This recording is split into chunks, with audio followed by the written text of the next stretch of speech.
Good evening, everyone. The special edition of the DFS Down Under show on a glorious Tuesday evening here in Hobart Town. Good evening, everyone. Welcome to the show. Smatho 10, clearly in Easter holiday mode here this week. One day off, and feels like I've had a day off with off the grog, and just doesn't feel right. So I'm back into it for another big week of DFS action, and as always, I'm with our senior contributor to the DFR site, and would you believe it, a Sunday slate winner in Big Hef. Good evening, Hef. How are you this evening? Smatho, I'm still on a high after Sunday.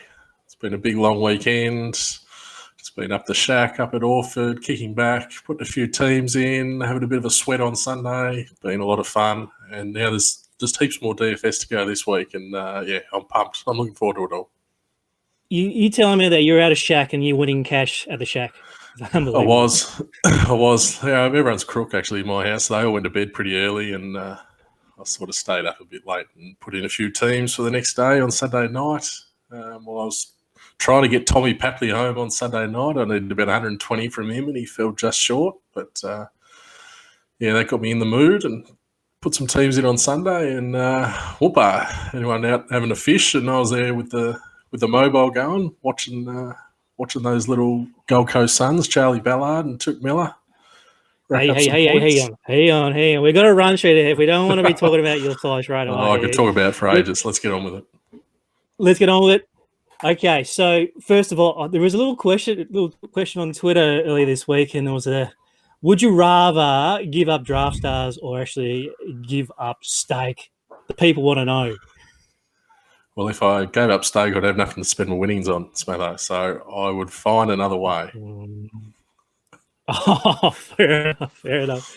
All right, as always, we start with the best segment on the show itself, Smatho's Two Thumbs Up, and it's a huge weekend of results for our DFR members. We had the little hashtag Team DFR going on this weekend because we had some great results from our members on the DFR website. So actually, if you're not a member, it's pretty easy to get on the dayfantasyrankings.com.au website, sign up, and you can see where you rank against these other Australian DFS players. And as always, we have to go all the way back to Thursday night, where we started with the contest back on Thursday. It was Brisbane playing Collingwood. We talked up a big Collingwood win, and certainly came through with the Pies. And one of our DFR's best ranked players in procession took out the top two spots for a good $8,000 win. Hef, down this particular lineup that procession have on that Thursday night. Yeah, Brody Myercheck, how good was he on Thursday night? That was obviously a huge key for that procession, didn't he? He just kept kicking goals in that third quarter. Mason Cox, so we sort of talked about the rucks being a real graveyard, so no surprise really to see Mason Cox in the winning lineup, even though he only got 53. And Callum Brown, he's starting to make a little name for himself, Callum Brown, 79 from him. So, yeah, really good lineup. Always a huge effort to take home the first two spots. Procession, he's one of the best players there is in AFL. Huge performance. Huge performance. So if you're ever looking for someone to follow or just check out his lineups, I certainly suggest keep an eye on Procession every time a slate comes up and check out his teams. Then we went to the big Saturday slate here with a big 50K lineup, and myself, I was pretty boyish with my little singular bullet team. It was looking pretty good until Paul buddy Heath Shaw stunk it up at the GWS, so I was kind of cooked after that. But late, we had one of our DFR members in Mattress Muggy. He came through with a huge score of 950, taking down the first prize on Saturday, beating Jen, and then Moi. Great usernames there in the top three there, especially Moi, who's one of our NRL specialists who decided to throw in the team, and lo and behold, he came third. But let's have a look through Muggy's side, or let's call him Mattress. I think we'll call him Mattress. We had a little shout out to Harry Cunningham last week, and he must have been listening to the show because Harry Cunningham came out with the goods again with a huge 120 points. That's a great team, putting Cunningham in with Lloyd. It seems hard to play Cunningham at 12,000, but him and Lloyd, they were just running around getting just the cheapest, dirtiest little chip around the back line. Obviously, Richmond's been a great team to target all year. And, five. What's he got there? Five Sydney Swans players. He gave us a shout out on Twitter. The mattress said he's using the resources, and clearly he did, because he's played the full 5 Swans against Richmond, who've been giving up points all year. So well done to you, mattress. That's a beautiful lineup, well deserved.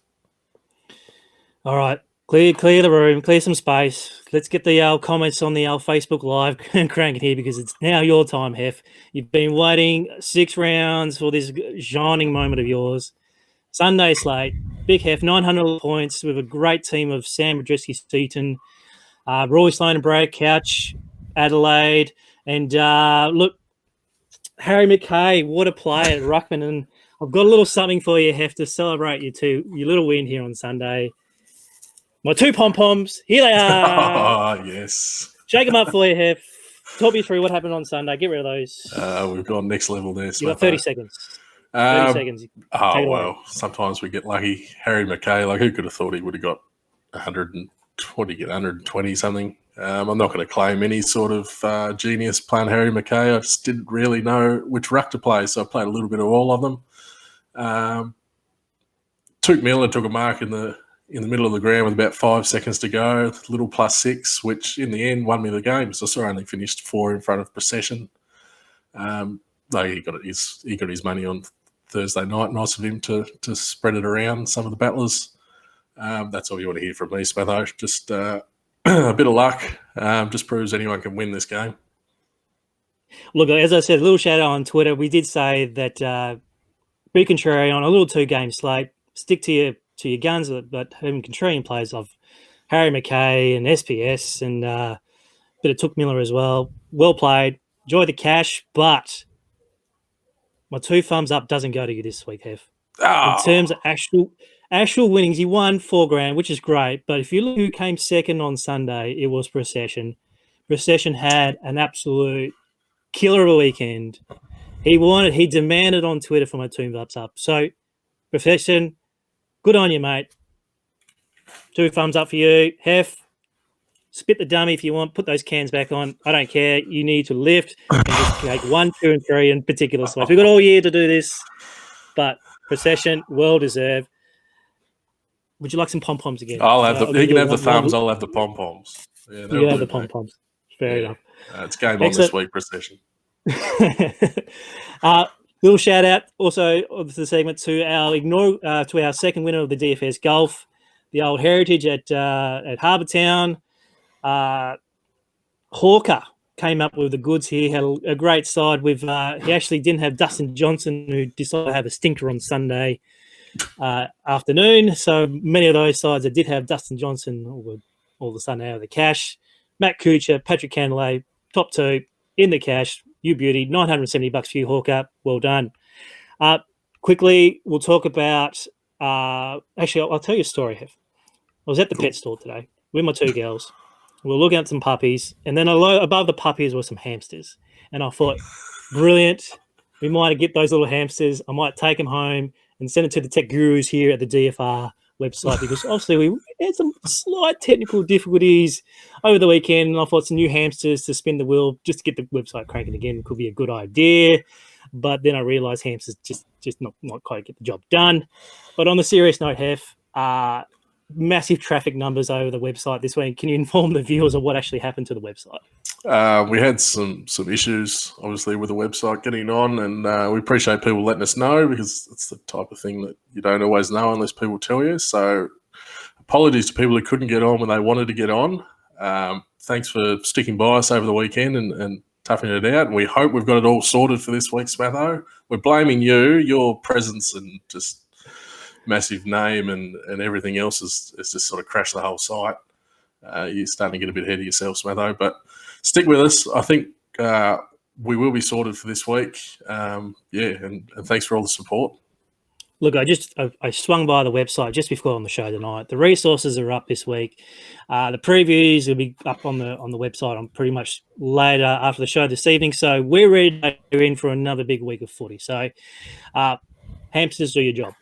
All right, enough about the hamsters. Let's get on to the footy. We're going to concentrate on the 2 big games for this week. ANZAC Eve, Melbourne versus Richmond at the MCG Wednesday night. Let's you step this up for you, Hef. Richmond has a warm favourites. The line was 12.5 earlier this afternoon. When the teams came out, it actually been crunched out to 16.5 lines. So this is starting to get out a little bit out of hand for Melbourne. Game total is 169.5 points. In team news tonight, Jackie Rewald is back after his busted hand. Shea Bolton goes out of the side. For Melbourne, the AFL website just went whack tonight and said the family's been dropped with Wagner's been dropped, Spargo, Oaf out of the side, Braden Bruce is out with a shoulder, and Neville Jett out with his nasty knee injury out for quite some time. In comes A and B, Billy Stretch, Garlett, old Smitty, and Jay Lockhart for a bit of value there for Melbourne. A bit of late mail too. I mean, you probably hear it first on the show that old Tommy McDonald might be having some issues with his ankle. So just monitor the news throughout tomorrow. Check out all of our Twitter feeds, and we'll give you the first update if McDonald's late out for tomorrow. So Draft Stars, come to the party. Big 50K contest tomorrow. Moneyball has 8K. These two sides are putrid at fantasy point scoring. They're ranked 17th and 18th in the league for fantasy points for. And these two sides are the worst in the competition for against as well. So, Demons again smashed in the media. They're two pillars of their team from last year was contested footy and then getting the ball inside 50 and scoring. Well, a lot of scoring last year. But that's severely lacking this year. So even Paul Roos came out and smacked them this week saying they're not fit. They didn't have a great pre-season. So what do we expect from the Demons tomorrow? We're going to see the same old Demons from this year, or are we going to return to the Demons of old from 2018?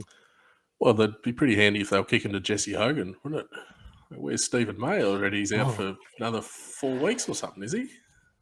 It's starting to unravel. And, well, maybe that's a bit of an excuse for how bad Tom McDonald's going. Maybe they got a bit ahead of themselves with Sam Wiedemann having one good game last year. He's probably just not ready yet. So it's just all going bad for Melbourne, isn't it? Those numbers you talked out, these are the two leakiest teams in the competition, talking fantasy points. But Richmond give up 100 points a game more than Melbourne. That's how much Richmond is giving up this year.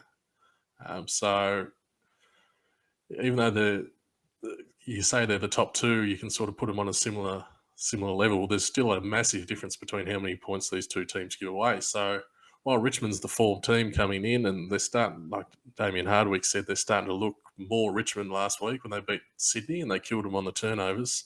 They're probably still going to give up a heap of points to Melbourne this week. And the way Melbourne's using the ball, there's no reason Richmond won't be turning it over and carving them up as well. Fair enough.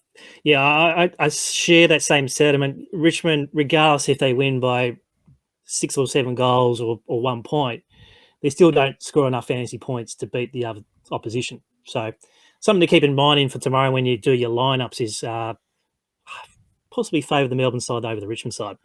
All right, let's start with the rucks. As always, number one spot to fill. And I think this is a bit of a no-brainer here tonight, Hef. We've been given a few easy ones last few weeks, haven't we, with Grundy against English, and then we've got one of the easier ones on paper here. Max Gawn only $2,000 more than Toby Nankervis, and no Bruce. It just seems like you lock and load Max Gawn and move on to me. Yep, lock him in. Don't worry about looking for someone else. There's no Bruce tomorrow. He's out. Lock in Max Gawn. Take his 100. Hopefully 130, 140 ceiling game from him. You just won't get the value out of Nank, hopefully. So, Gawn, move on. And for the defence, look, the shining light for Melbourne this year has actually been Christian Salem. He was actually under-owed last week on Draft Stars and was actually the highest scoring defender for the matchup against the Saints. But will he go under-owed again? Because we've got Matty Hall, who was a late inclusion to the side last week. I think it was a late inclusion. If not, he was very high-owned and came out with the goods. So would you expect the same narrative? Everyone's jumping on Hall and not on Salem's ownership tomorrow. Well, yeah, he's pretty easy to play, Marty Hall. Only played 4 teams on Saturday, just gone actually, and two of them had Salem and Hall together. Well, why not do that again? Hall's still only 9,700. He's gone 93 and 99 his past two. You saw Sydney, the way they were chipping around against Richmond. I don't know if that's totally to do with Richmond. Sydney just are playing a horrible looking brand of footy this year.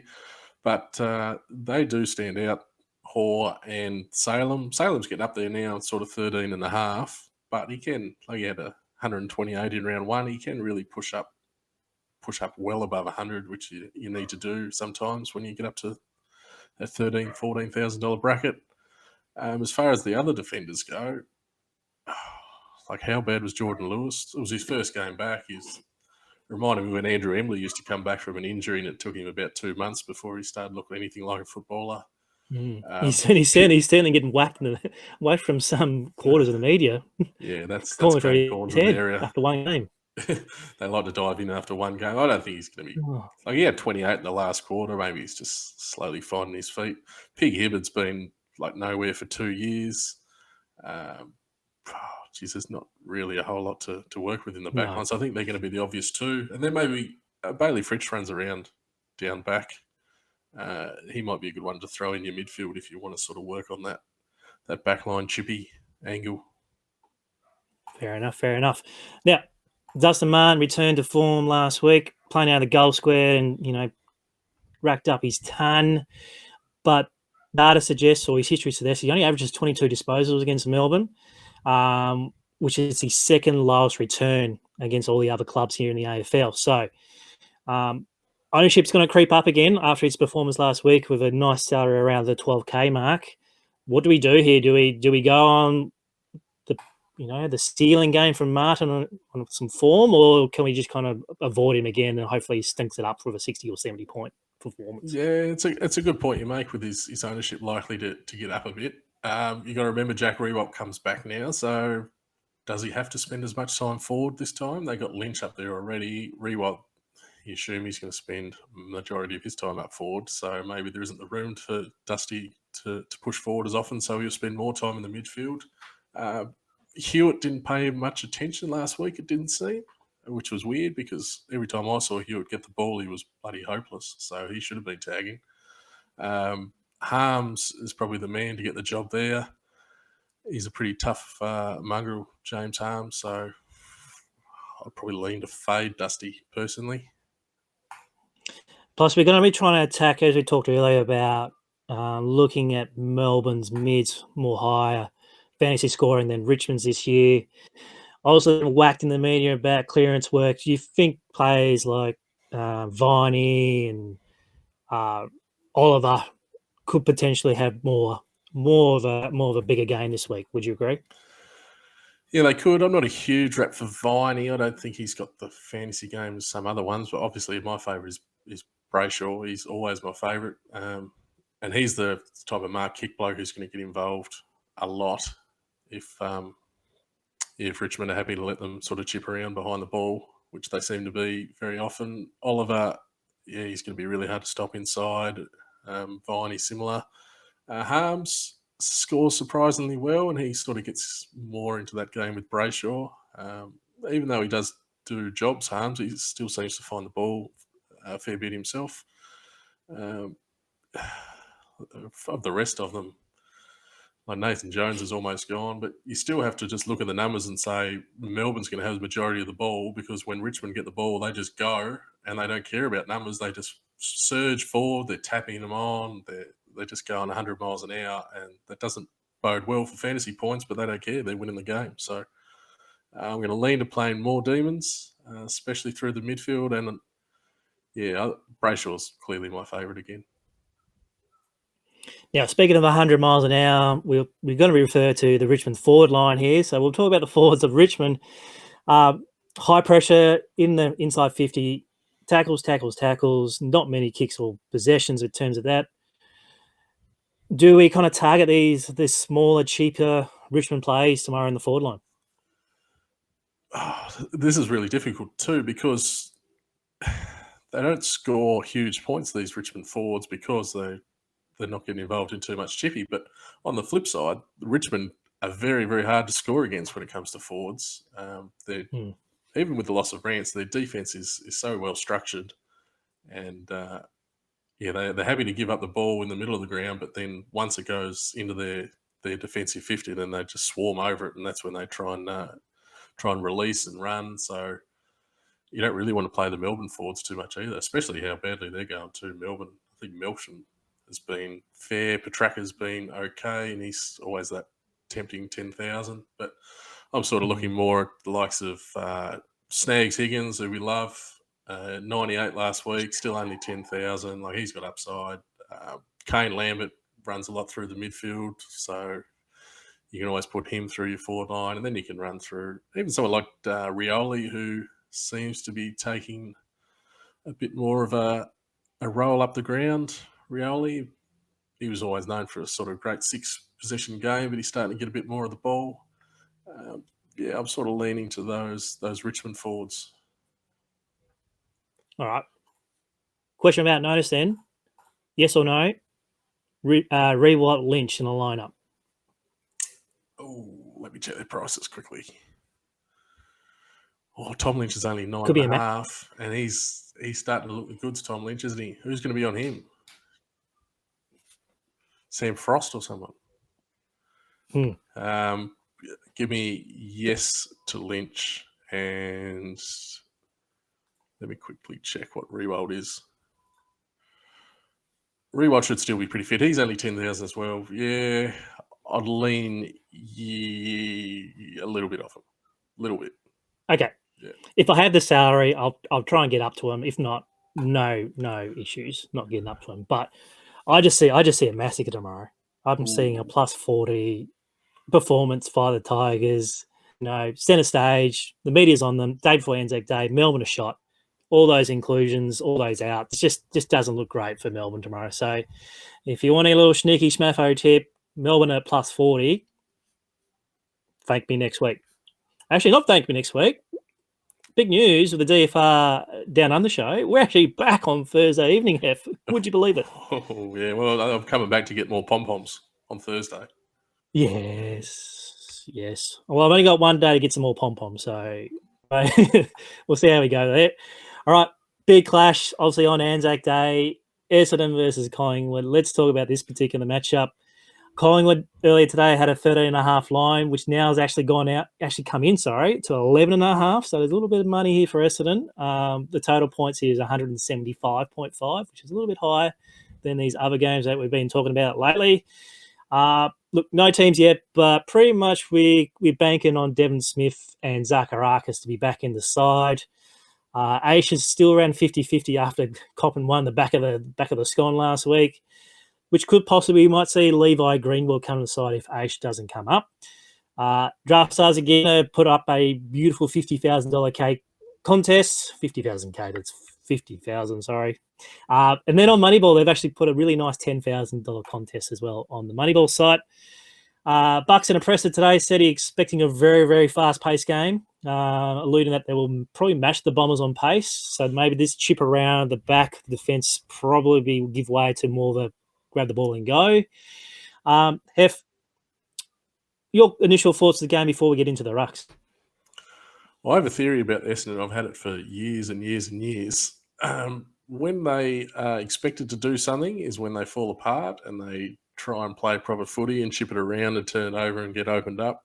And when they are underdogs and they've got the nothing to lose mentality and they just roll the dice and go kamikaze and play a million miles an hour, that's when they're at their most dangerous. And I'm hoping, for the sake of the game on Thursday, that that's the mindset they're going to be in.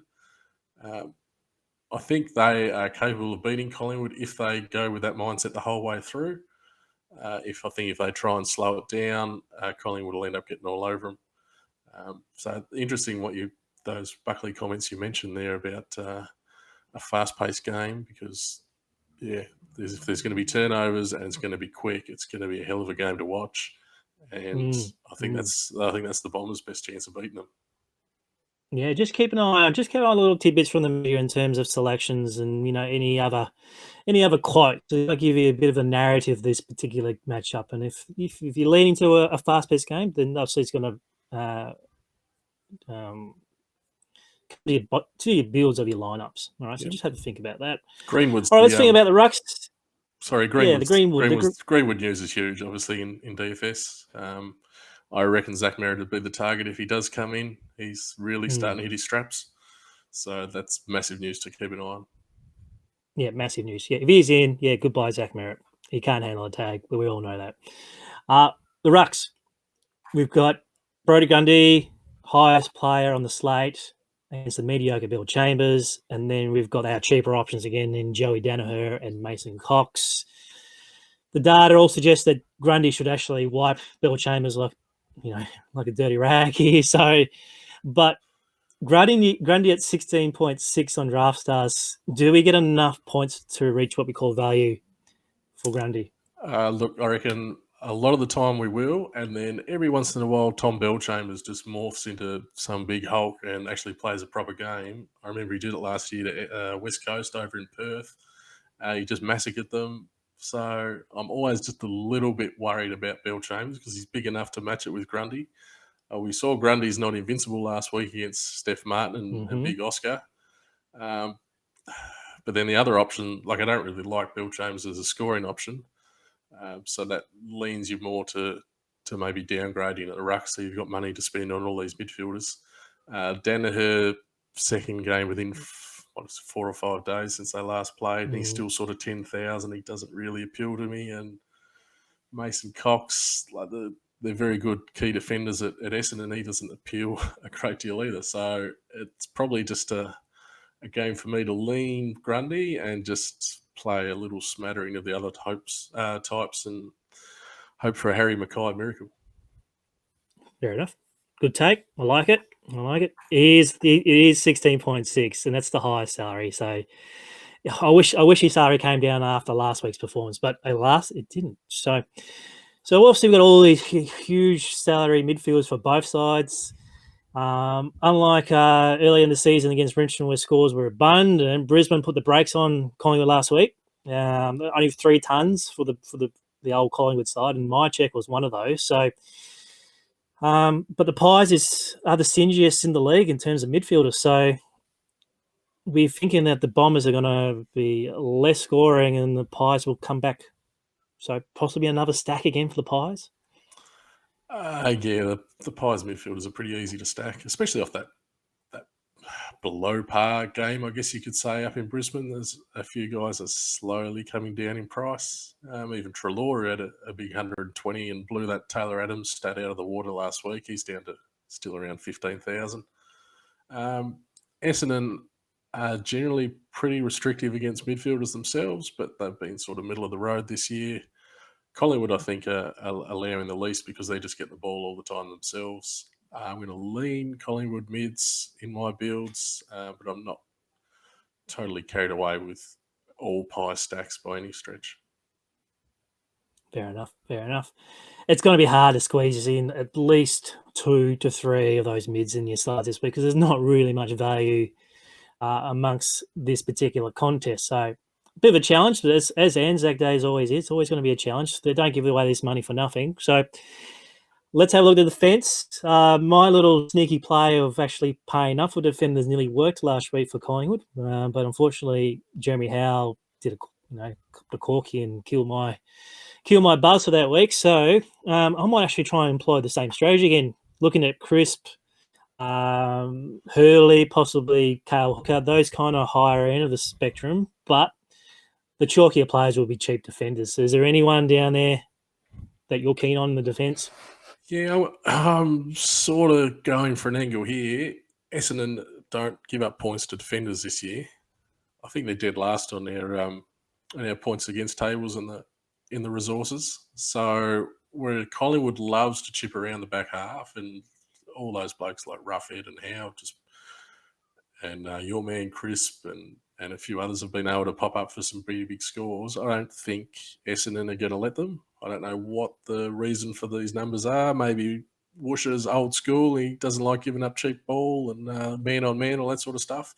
But I'm going to trade down at the defender positions or look at the bomber defenders and then hopefully use that money through the midfield. I prefer to spend up on the midfielders and down on the defenders this time. All right. Good idea. Yeah. All right, I'll keep an eye on that. I'll keep an eye on teams, and if that's the case, then yeah, we'll load up some cheapies down back for us. Then we get to the forwards here. Not much in terms of a salary. There's not many high price plays for this particular matchup. So pretty much the most highly owned guy this week will be Jordan De Goey. Can you make a case to get away from De Goey this week? He's so well priced. He's still sort of 10-9. I don't really want to take on Essendon with forwards. This is a really hard game because both these teams are really good at restricting points. I think I want to trade down in the forwards as well. Callum he was excellent last week in Brisbane, and he sort of plays through the midfield. Maybe he's getting a bit of that Chris Mayne time through there. I think he's a really good option to go cheaper on. I think we can still look at my check as he gets up the ground. He might be pretty well owned at 9,900, but yeah, maybe. Oh, this is such a hard game. I think I'm going to load the midfielders, and I'm going to trade down backs and forwards, and maybe even trade down the rucks. So, and just hope I pick the right midfielders. But yeah, I think if you can win this, you're going to earn your win. Yeah, it's going to be a difficult matchup, as I mentioned before. Look, keep an eye on teams. As I said, keep an eye on quotes from coaches or any game plan, quotes from either side about the pace of the game. If there's it's going to be tough. So good luck to anyone who's going to be putting some sides in. Actually, here's on ANZAC Day. Here's an angle. Yeah. Go and play the players who were no good last week. That's Adams off of 56. Side bottom's going no good, but he can. This is the type of game where side bottom can just go berserk. Don't be scared to play the blokes coming off bad scores and maybe cash in off the lower ownership. Yeah, no, good idea. All right, we'll keep an eye on that. And also, I want to be keeping an eye on, there is a super contest on the playon.co daily fantasy website, which is an English-based site. If you haven't been to playon.co before, make sure you get to the Daily Fantasy Rankings website and look at our review for that particular website. I'm going to get a little sneaky plug for their super contest on ANZAC Day. Hef, do you want to describe what's happening here on ANZAC Day on Playon? $10,000, $110 entry, is it? Correct. There was a bit on Twitter about people calling out for a $100 higher buying contest. So if that's what you're after, get over to Playon. They ran a really good one last year, and I remember Line for Life just sort of cleaned everyone up because he knew Brodie Smith wasn't going to play and cleaned everyone out. You got a chance to get in on Wednesday night, 6 seats. You're probably going to get in pretty easily, if $20 to buy in. So there's a chance to get in a nice cheap ticket and play for some good money against a pretty small field. So if you don't like the big fields, if you like more single entry type tournaments, then you do very well to check out Playon because it just offers something a little bit different to the big fields we're competing with on Draft Stars every slate. Yep. No, I think it's only 100 entrants for 10,000. It's a very good chance there for picking up some cash there. They're also running an NRL ANZAC Day game as well. So for those who are in our NRL space, yes, we haven't forgot you this evening. There's a big game on ANZAC Day, which is the Roosters playing St George at the SCG. Big ANZAC Day game there. Roosters have got a 7.5 line there. Roosters are actually shot for injuries at the moment, Hef, if you've been following your Roosters at the moment. They're missing Keary, which is one of their key playmakers, Isaac Liu, Brett Morris. They're all out of the side. Jake Friend and Takiahu are actually back for the Roosters. So there's actually going to be some good value for constructing lineups. Latrell Mitchell going to 6 and Young Lamb will probably play as well. The Dragons are actually unchanged. Ben Hunt is going bananas at the moment, playing in the 7 since Gareth Widdop broke himself a couple of weeks ago at the Broncos. So he's kind of on my little sneaky lock, old Benny Hunt in the half position. I'm actually really keen on the Dragons here. Some sharp money for them. You know, they lost to a terrible reffing decision late last week. So do check out Playon's little super contest there. Draft Stars will post their contest hopefully later this Wednesday morning, so we can all get stuck in the teeth in that.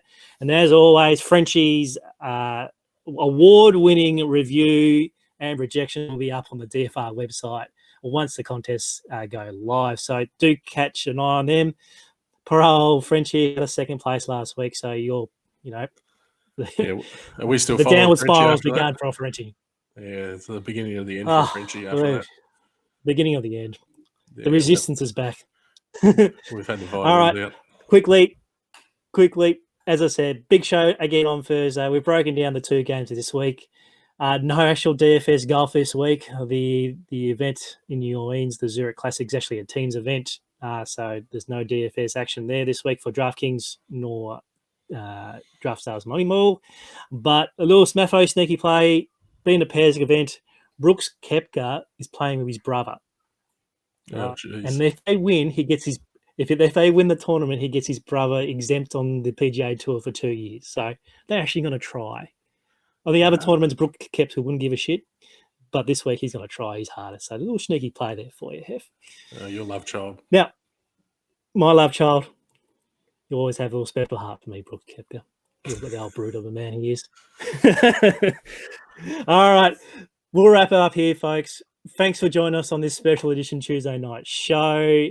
As always, you can watch the replay on our YouTube channel. Also, we'll embed it into our articles throughout the week.